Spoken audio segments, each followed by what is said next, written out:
Would you be able to handle being betrayed by your own husband? With his own mother?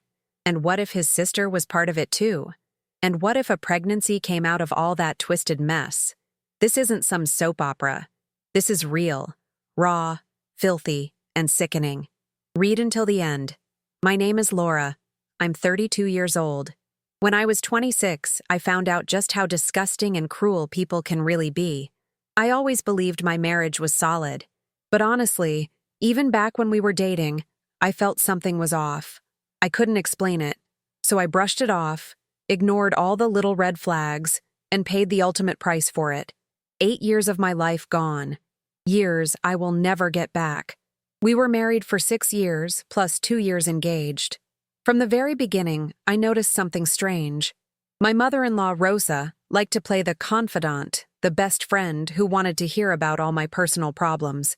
And my sister-in-law, Mariana, always showed up whenever there was a fight or argument at home. "Your sister-in-law can help you sort this out," Rosa would say. I naively thought that was a good thing, that it meant family unity. What I didn't realize was that it was actually their way of controlling me, deciding who I could talk to and how far I could vent. When we finally got married, we lived for a while at his parents' house. I thought it would be temporary, but it dragged on for years. My life fell into a suffocating routine. Breakfast, lunch, and dinner always together. I barely had any privacy. Whenever I questioned something, like why he was coming home late or why he took certain phone calls in secret, he would snap back in anger, treating me like I was the problem. I felt guilty for doubting him, guilty just for bringing things up. He'd tell me I was too paranoid. And so I endured it. 6 whole years of tolerating excuses and swallowing my pride. I'll never forget my birthday. He completely forgot about it, only remembered because Facebook reminded him late at night. He pulled the same old excuse, that his mind was just too busy with work. And once again, I let it slide. I forgave him. But as time went by, things only got worse. By then, we were living on our own. But his mother and sister never stopped interfering. They were always in my life, suffocating me, crossing lines, pushing into spaces that weren't theirs. Deep down, I knew it was toxic, but I kept telling myself I was exaggerating, that I was just jealous. But I wasn't crazy, and I definitely wasn't blind. I even gave up my job for him, so my schedule would match his. I stopped going out with friends. I accepted spending weekends at his parents' house because, according to him, he just wanted to see his mom and his family. And I convinced myself that it was my role as a wife to understand that, to support him, to adapt. But the lies just kept piling up. There were looks between them that no woman should ever see between a man and his own mother. Not the kind of looks you'd ever exchange with your dad or your brother. And my sister-in-law, always around, would make these little jokes saying, "Oh, he's just stressed. Marriage takes a lot out of a man." Quick glances, hidden text messages, and every time I asked to see his phone, he'd snap at me. I'd back off.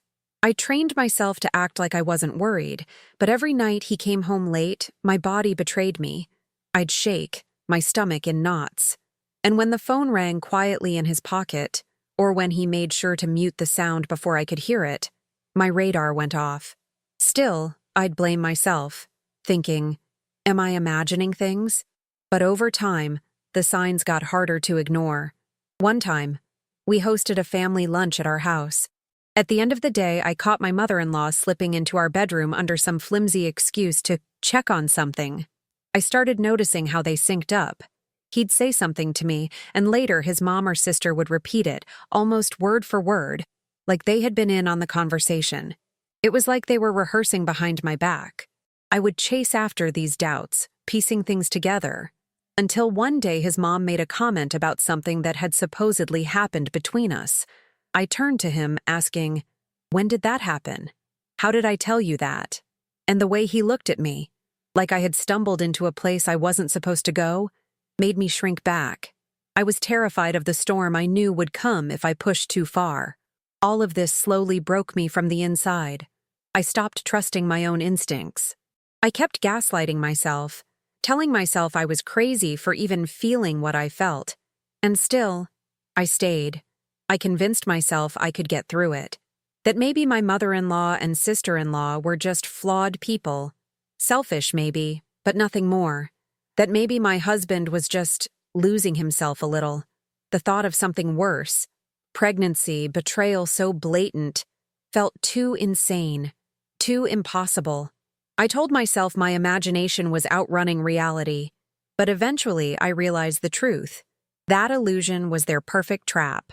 They had me so scared of confronting them, so afraid of being ridiculed or humiliated, that I chose silence over sanity. I was exhausted from pretending everything was fine. Deep down, I knew it wasn't paranoia. I saw it. I felt it. And yet, I cried alone in my room night after night. That loneliness hurt worse than finding out about the betrayal itself, because it felt like even the silence of those who should have defended me was a betrayal. I saw everything. I just didn't want to believe it. Another time that shook me was a Sunday lunch at their house. We were all sitting at the table. Me, him, his mom, his sister, his dad. And I noticed something that made my stomach turn. The way his mom looked at him, smiling. It wasn't the way a mother looks at her son. Every woman knows the difference. That look was different. It was too intimate. And he noticed that I noticed. He dropped his eyes, pretending to be busy with his phone. After that, I started paying closer attention. His mom would fix her hair whenever he walked in, asking about his day in this soft, almost flirty tone.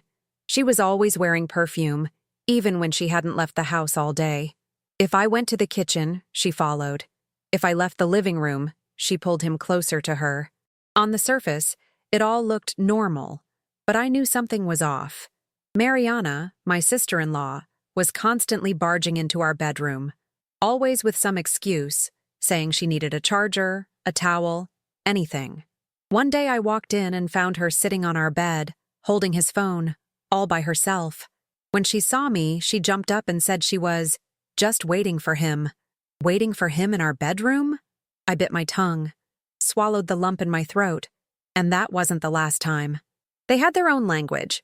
Inside jokes, coded phrases, little smirks that only the three of them understood. Anytime I said something, they'd glance at each other like I was the outsider in my own home. And the truth was, I was. At the end of the year, we went to the family's ranch for the holidays. With so many people around, including some of our friends, they acted perfectly normal. But on the last night before heading back, I woke up in the middle of the night. He wasn't in bed. I got up slowly, barefoot in the dark. When I reached the kitchen, I heard voices, his mom and him, whispering. I couldn't catch every word, but I heard her say, "She can't find out." My whole body froze. I walked back to the bedroom like a ghost. The next morning, he acted like nothing had happened, hugged me, made coffee, and I hated myself for pretending I hadn't heard a thing, for acting like everything was fine. But I didn't want a confrontation right there, not with everyone around. So I started avoiding family lunches. Sometimes they'd host them anyway, and I'd lock myself in the bedroom, pretending I was too tired, that I needed to sleep. But even then, they'd come in. His mom would ask if I was sick. His sister would say, "The vibe between you two is heavy." It was like they knew I knew, and they were just testing how long I'd keep my mouth shut. I began timing his showers, writing down how long he stayed on the phone, watching who he was talking to. One night I saw Mariana's name flash on the screen, but saved as cousin. I knew damn well he didn't have a cousin by that name. Later, when he fell asleep, I grabbed his phone. The password hadn't changed. I went in. There were no messages, nothing. But in the call log, I saw 2 numbers saved under fake names. One was Mariana's. The other, I later found out, was his mother's. It had always been me against them, against his own family. And I already knew what would happen if I snapped, if I confronted them. They'd call me crazy, say I was jealous, obsessive, that I needed help. So I shut up, swallowed the tears, and pulled away. But then my body started breaking down. Insomnia, constant exhaustion, nausea, no appetite. Whenever I slept with him, I felt dirty, used, violated, like I was nothing but a body he could take. I didn't even know who my husband was anymore. And worse, I didn't know who I was anymore. My friends said I looked different. My mom asked if he was cheating on me. I swore he wasn't. I defended him, even with everything I knew, even with everything I felt, because pretending was easier than facing it, because the truth hurt more than any physical wound. I didn't want to be the cheated wife. I didn't want to be the woman betrayed by her own mother-in-law. I didn't want to be the fool mocked by my sister-in-law. But that's exactly who I was. All of it. And by that point, I already knew. Something rotten was happening there. I just didn't know how deep the pit really went. Then everything came crashing down. One night, I woke up to his phone buzzing. It was almost 5 in the morning. He was out cold. I grabbed the phone quietly. The screen lit up with a voice message. Meet me in the laundry room after breakfast. The name? Saved as Rosa Laundrie. Rosa, my mother-in-law. I froze. Just stared at the screen, heart pounding in my throat. After that, there was no room for doubt. I got up and went to the laundry room before breakfast. I stood there, pretending to fold clothes, waiting. When he woke up, he went straight to the kitchen. He didn't see me. I stayed hidden. Minutes later, I heard footsteps. His mom's voice whispering, "Is she here?" Him. "She went to the market, I think." Her. "Then kiss me quick before she comes back." This wasn't a dream. I felt the ground disappear beneath me. Almost dropped the clothes in my hands. But I stayed frozen behind the door, listening. Kisses, giggles. Her saying, "That fool will never find out." And him, "You're the only one who understands me." My eyes burned, but I didn't cry. My breath got stuck. I swallowed it all in silence. I went back to the bedroom, sat on the bed, numb, staring into nothing. When he came in, he pretended nothing had happened, kissed me on the forehead, said, "Want some coffee?" And I said, "I want the truth." He stopped. His face hardened. "What truth?" "Me. The laundry room. The message. The kiss you just gave her." His face went pale. He stammered, "You're crazy." Me. "Crazy?" I heard it. I saw it. He tried to laugh, told me I needed help, that I must be tired. So I repeated every word I had heard, word for word. He said nothing, just stared at me, silent. And that's when I knew it was real, because he didn't even try to deny it anymore. His eyes weren't guilty. They were angry. I walked to the kitchen, found his mom there. I looked her straight in the face and said, "You're sleeping with my husband." She turned, calm as ever, like I had just asked her the time. No shock, no shame. Proof. That's all she said. Proof. Like she already knew I had nothing recorded. Mariana walked in right after. She heard everything. And I could tell, she already knew. She wasn't surprised. She looked at her mom, then at me, and said, "If you really knew everything, you wouldn't even still be here." That sentence shattered me. Everything. What else was there? I ran to the bedroom, desperate, opened his computer, and there it was, photos, videos, not just of him and his mother, but of Mariana too. She was filming. She was part of it, touching him, laughing, the three of them together. It was a sick game, a twisted trio. My head spun. I threw up on the floor. My legs gave out. I screamed. I screamed like I had never screamed in my life. He came running, tried to grab the computer. I pushed him away. He grabbed my arm and said, "You're not going to ruin my life." And I spat back, "You already ruined mine." I ran outside, screaming in the street. Neighbors heard me. An older woman came to help and took me into her house. I called my mom, told her everything. She didn't believe me. She said, "Are you sure? Don't exaggerate." Once again, I was alone. I went to the police, filed a report, showed them the computer. They laughed nervously. One of them muttered, "This is heavy." All I wanted was justice, to get out of that house. But it still wasn't over. After the scandal, I left that house, went straight to my mom's. She looked at me with judgment on her face. Not pity, doubt. "Do you have proof?" I had saved everything on a flash drive, showed it to her. She said she'd rather not see it, said it was a marital problem. that I should handle it behind closed doors. That's when I knew I was truly on my own. I spent the next days in silence, barely eating, barely sleeping, just trying to process what had happened. How did I not act sooner? How had I survived so long surrounded by rotten people, pretending everything was fine? Then I got a message from Mariana. "You don't even know everything yet." That single line ate me alive. What else could there be? Days later, a friend who still spoke to his mom called me. Her voice was shaking. "Laura, are you sitting down? Just tell me. Rosa is pregnant." I couldn't even speak. She went on. "She's saying it's your ex's baby, that it started after you two were already separated." It was a lie. I hung up the phone, completely frozen. My mother-in-law. Pregnant. By my husband. He had gotten his own mother pregnant. This wasn't just cheating anymore. It was sickness. It was monstrous. I went back to the police station, tried to file another report. The officer looked at me with doubt, said it was a sensitive matter, that I needed a lawyer. I found a lawyer. At first, he didn't believe me either. Then I showed him the flash drive. He watched, his face twisted in disgust. He said, "We can use this, but it's going to be brutal." I went back to my mom's house. She called me into the living room. "Rosa called. She wants to talk to you." Talk? She said she didn't know how to tell you, that she doesn't want to fight with you. I almost threw up. The phone rang again. It was her. I answered. "Laura, please, just listen to me. Are you pregnant?" "Yes, but it's not what you think. You slept with my husband. You're his mother." Silence. Then she said, "I'm not his blood mother. I raised him, but I was never really his mom." Everything froze. I had no idea. No one had ever told me. He was adopted. She never mentioned it. Neither did he. She went on. "We got involved a long time ago, way before you two got married. It was messy. I know it was wrong." I hung up. I went into shock. My head pounded. Suddenly, all the pieces started to fit.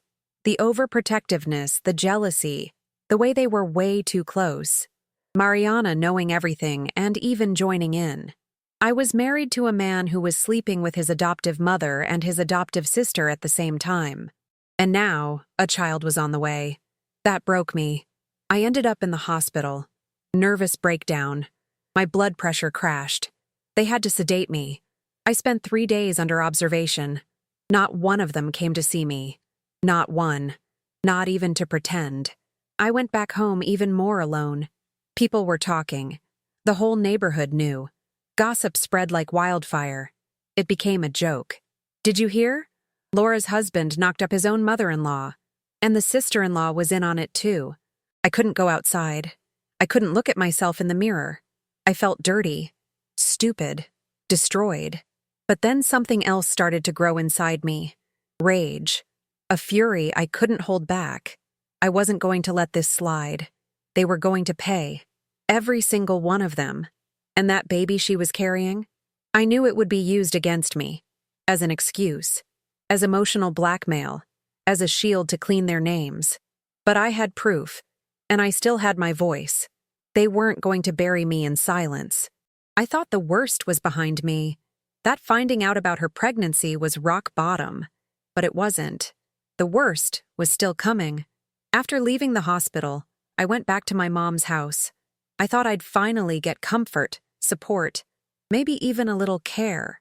Instead, I found judgment. She looked at me with pity mixed with reproach, like I had brought it all on myself. "You never noticed anything before? There were so many signs, Laura. You were too blind." Blind? I was betrayed, used, surrounded by 3 people who pretended to love me while stabbing me in the back. And now my own mother was saying it was my fault? I stayed quiet for days, but her words ripped me apart inside. My father wouldn't even touch the subject. He walked in and out without looking at me. One time he said straight to my face, "Crying victim now won't change a thing. Everyone's got to take care of their own life." That killed me inside. He spoke like I was nothing but a burden. Even my brothers started pulling away. One of them even asked me, "And what if he really loved her? What are you going to do?" Force the guy to love you? I didn't need advice. I needed support. A hug. A simple, "I've got your back." But it never came. I stopped eating. Spent days lying in bed. I felt dead. My eyes would open, but the rest of my body had already given up. My mother-in-law didn't even bother hiding anymore. She was posting photos of herself pregnant, smiling, writing captions like, "Family is what you build with love, not with outdated social conventions." She said that while carrying her own son's baby, the man she watched me share a bed with. And him? Nothing. Not a single message. Not one explanation. He disappeared like I was just some mistake he needed to erase. My sister-in-law went further. She sent me a message on Instagram. "Careful not to go crazy, okay? Have you thought about seeing a psychiatrist?" And then she ended it with a laughing emoji. I blocked all of them. But it didn't matter. The town was small. Everyone knew. And little by little, people started pulling away. Like I was the one to blame for being deceived. I tried to get help. Went to a public clinic shaking. Told everything to the receptionist. She looked at me with disgust. Didn't even try to hide it. She said, "Wow, girl. That's like something out of a soap opera. Disgusting. But let's see if there's an opening." I thanked her and left. I never went back. One night, my mom sat me down to talk. I was drained, empty, sitting at the table. She started, "I can't take this anymore, Laura. You just cry and do nothing. You need to pull yourself together. Enough is enough." I looked at her with rage, with disappointment. "And how exactly do you want me to react? Pretend nothing happened? Become friends with Rosa?" She answered, "I just want peace in my house." That's when it hit me. They didn't want to help me. They just wanted me to stop disturbing their lives, to hide my pain, to cry quietly, to not get in the way. One day, I overheard my mom on the phone with a neighbor. She's in really bad shape. But honestly, look at the mess she got herself into. She needs to take care of her head now. Got myself into? I was betrayed, humiliated, crushed by people I considered family. And now I was seen as the one who got myself into it. A few days later, I packed my things and left that house. I didn't tell anyone. I went to stay with a college friend in another city. She welcomed me. She, not my family. And there, in that tiny house, sharing the little she had, I felt, for the first time in forever, something close to peace. The world had turned its back on me, but I was still breathing. And as long as I was breathing, there was still time to fight back. I was on the edge of exploding. Everything I had swallowed until that moment sat in my chest like a stone, suffocating me. After being humiliated in silence, ignored by my own family, turned into a joke by the entire town, I carried a rage I couldn't contain anymore. The final spark came at the grocery store. I was just trying to live, doing a simple shopping trip, when I heard my ex-sister-in-law's voice. She was laughing loudly, mocking me, making a show of my pain like it was some soap opera storyline. She called me crazy, said I was competing with my pregnant mother-in-law. People around her laughed along. She didn't see me there, but I saw her. Without thinking, I slammed the shopping cart straight into her. The scene exploded into chaos. People screaming, phones out recording, my friend pulling me back, store employees trying to separate us. But my fury wouldn't go away. It only grew. That was just the beginning. That night, I decided to face them all at once. I wanted to look straight into the eyes of the people who destroyed me, to show them I wasn't crazy, that I knew everything. I called, demanded they come, and they did. They walked in with the arrogance of people who had never feared consequences. I turned on the TV, plugged in the flash drive. The images spoke for themselves. Kisses, touches, smiles between them. 3 people caught in a cycle of perversion, laughing, feeding off each other, mocking my very existence. They watched without flinching, as if they were already comfortable with their own filth. I couldn't control my body. I cried in rage. Not one apology. Not one step back. On the contrary, they stood tall, proud. The contempt in their eyes drove me insane. I started screaming. Threw the TV remote against the wall. It shattered into pieces. Tore at everything within reach. It felt like I was trying to rip out of me everything they had left inside. I completely lost it at their reaction. I lunged at them. My friend tried to hold me back, but I was gone.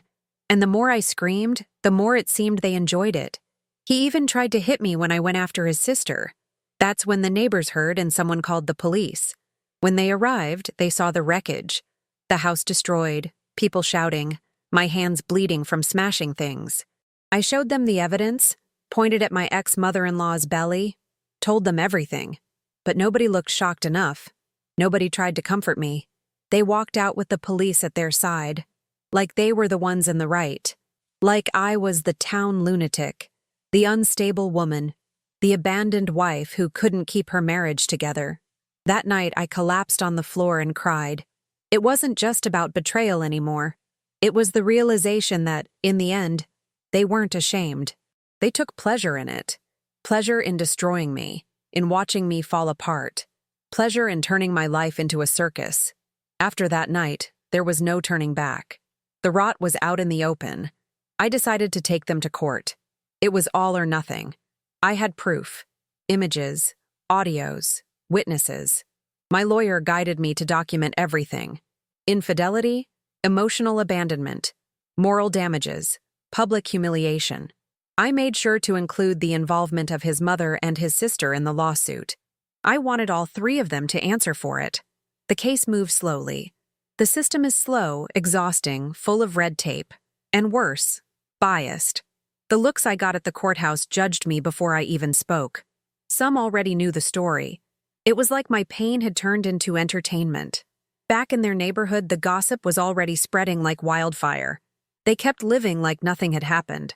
My ex-mother-in-law's belly grew, and she walked around with her head held high. Some people called her brave. Others whispered she was sick. But the neighborhood was split. Some thought I had made it all up, that it was exaggeration or revenge. And others, deep down, were disgusted, but pretended not to see so they wouldn't get involved. My ex kept playing his part. He pulled away when it was convenient, then acted like the devoted father whenever the case got tougher. He paid for an expensive lawyer, claimed the marriage had already been broken before any of this happened. He tried to flip the story, to paint himself as the victim of an emotionally unstable woman. Mariana disappeared for a while. Then she came back saying she was in therapy, as if that erased what she had done. They tried to frame her as some fragile girl who had just fallen into a complicated family situation. Meanwhile, I was draining what little money I had on hearings, reports, evaluations, medical exams. I had to prove my trauma. I had to demonstrate my pain was real. As if anyone needed a medical report to believe that being betrayed by your husband, with his mother and his sister, leaves wounds. The hearings were brutal. I had to sit there while their lawyers questioned my sanity. They called me jealous, possessive, paranoid. They tried to dismantle my story like it was fiction, like I had invented it all out of spite, as if there weren't videos, screenshots, witnesses. I was pointed at, judged, erased. I lost clients from my small business. I lost friends. People crossed the street to avoid saying hello. People laughed behind my back. People avoided me as if my pain was contagious.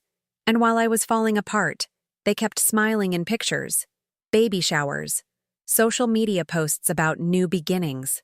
They never apologized, never admitted the damage they had caused. The case was still dragging, but I refused to stop. Even if the court didn't give me everything, I wanted the record. I wanted their names in the mud.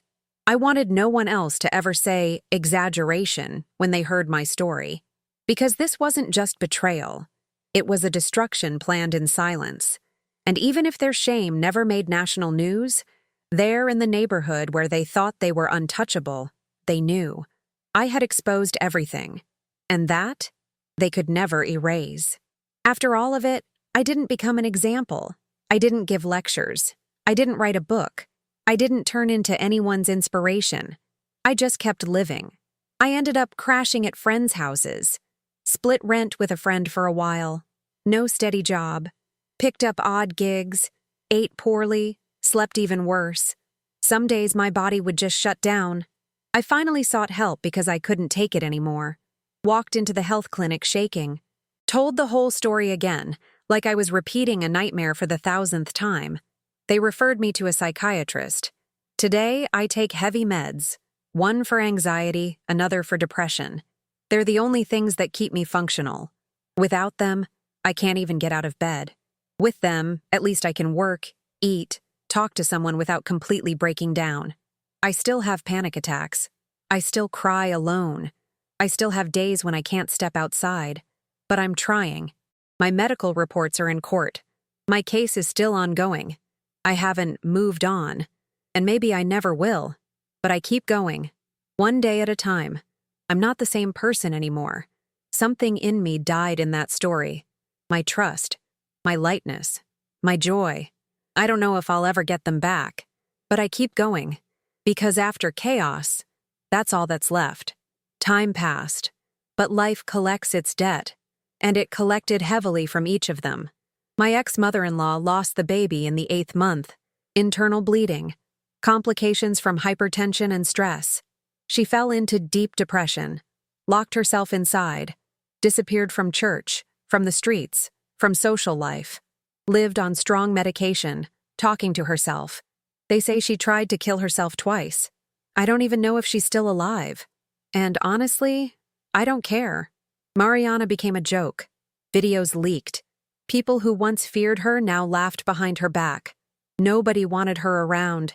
She got fired. Tried to reinvent herself as a self-esteem coach, but no one took her seriously. She moved to another city, changed her last name, lived alone in a small apartment, scraped by with odd jobs. No friends, no respect, no one. And him, my ex, lost his job. The company found out about the videos and the rumors, fired him on the spot. He tried starting a business, failed, fell into debt, ended up renting a cheap place in a rundown neighborhood, tried suing people who spread the story, lost every case, got ignored. Even his old friends stopped calling. He lives alone, looks older than he is, worn out. There was no justice on paper, but life took care of it. No one walked away unscathed. No one thrived. The destruction they created swallowed them all. I didn't have to do a thing. I just kept living. And that was enough.